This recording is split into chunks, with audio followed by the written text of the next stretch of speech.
গত 16 বছরে যিনি বাংলাদেশের মানুষের মৌলিক অধিকার, গণতান্ত্রিক অধিকার রক্ষার সংগ্রামে সুদূর লন্ডন থেকে যুব সমাজ, ছাত্র সমাজ, শ্রমিককে, আপামর জনসাধারণকে আন্দোলন সংগ্রামে উদ্বুদ্ধ করেছিলেন, উনি হচ্ছেন শতাব্দীর মহানায়ক, দেশ নায়ক তারেক রহমান।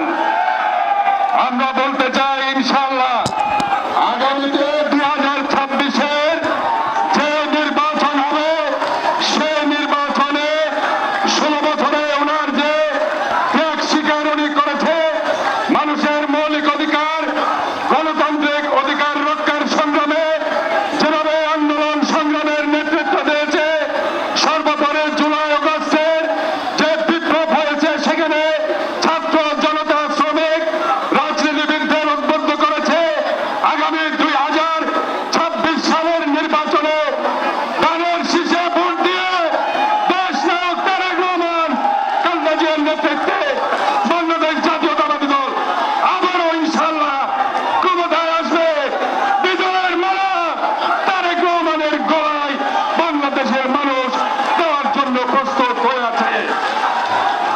পরিশেষে চট্টগ্রামবাসী মানুষের মৌলিক অধিকার, গণতান্ত্রিক অধিকার রক্ষার সংগ্রাম করছে। টেকনাফ থেকে তেতুলিয়া মানুষের ভোটের অধিকার রক্ষার সংগ্রাম করেছে। ভোটের অধিকার রক্ষার জন্য জান দেওয়ার জন্য প্রস্তুত আছি আমরা। কোন ষড়যন্ত্র করে আগামী 26-এর ফেব্রুয়ারির নির্বাচনকে বানচাল, 8 ফেব্রুয়ারির নির্বাচনকে বানচাল করা যাবে না।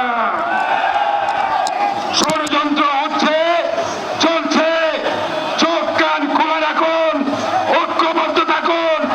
বিএনপি ইনশাআল্লাহ আছে, থাকবে, এগিয়ে যাবে।